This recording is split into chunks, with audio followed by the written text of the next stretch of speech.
Chief Meteorologist Catherine Thompson here. Let's discuss the weather a bit now. Kind of a gloomy afternoon. At least it's a little bit cooler. And at least we're not dealing with what our friends to the southeast are dealing with. We've definitely had some rain today. If you look at our Southwest Virginia Community College camera, again, it's kind of gloomy, a lot of clouds, some showers.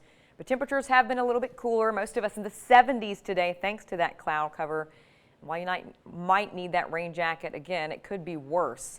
We're tracking Tropical Storm Elsa still, which has wreaked havoc from Cuba and the Cayman Islands through Florida, through Georgia, through the Carolinas, now really pulling into the Delmarva region pretty shortly here. Right now, winds are sustained at 50 miles an hour. This storm has actually strengthened today. Earlier this evening when I came into work, winds were at 45. Now they're at 50. So as this storm actually progresses further offshore, it'll re-strengthen a bit as it gets off the land and takes in more water. That's what that storm needs, is that warm water, not the land. Once you get storms moving over land, they start to weaken. But of course, not without impact though. Look at these rain totals from Georgia all the way up into the Carolinas. Just in the past day or so, we've seen 5, 6, 7 inches of rainfall in some spots. So flooding ongoing in those areas. And this hurricane has actually, or tropical storm I should say, as it's been a tropical storm in this area, it has spawned tornadoes too.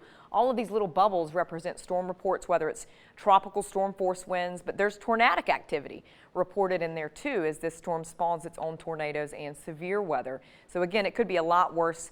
Conditions continue to just stay dire at the coast right now. Not the good place to be for vacation, but here at home, we're not as bad. Now, we have seen some of these heavy downpours, and on occasion that could cause some localized flooding issues, but not on a widespread level. We're not talking about widespread severe weather today either, but we do have a flood advisory still in effect for portions of Mercer County. So Princeton, Elgood, anywhere along the Bluestone River especially, we could be running high with those water levels, especially in those creeks, streams, poor drainage areas.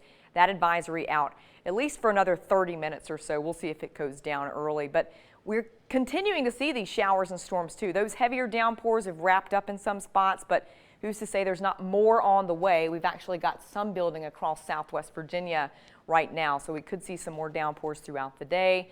So have that umbrella, and again, keep those eyes on the creeks and streams. Otherwise, we'll stay partly cloudy tonight. Temperatures will hang out in the 70s for a while, eventually the 60s again overnight. I think once the sun goes down, the chance of rain will go down too, but it doesn't go to zero. It actually picks back up into tomorrow. Elsa was one system bringing us moisture, but we've still got this cold front that's going to be working through the area in the morning. So we'll actually see some showers fire back up Friday, especially during the first part of the day. So let's look at futurecast. Here's the rest of the evening. Just a few more of these showers and thunderstorms. Temperatures tonight, again in the 60s, if not the upper 50s. A few showers and storms still could be possible, but not widespread. We'll have a better shot at rain for a few hours on and off during the morning, but it fades during the afternoon. Highs in the 70s, low 80s tomorrow. Not uncomfortable though. By the afternoon, we'll actually see a dip in that humidity, but it will definitely feel more like summer again quickly once we get into the weekend. We dry out briefly tomorrow night, but we'll see a few more showers and thunderstorms come Saturday and Sunday, warming up. Next week looking like a typical summertime week with daily pop-up showers and storms. Hey, stick with us. We'll be right back right after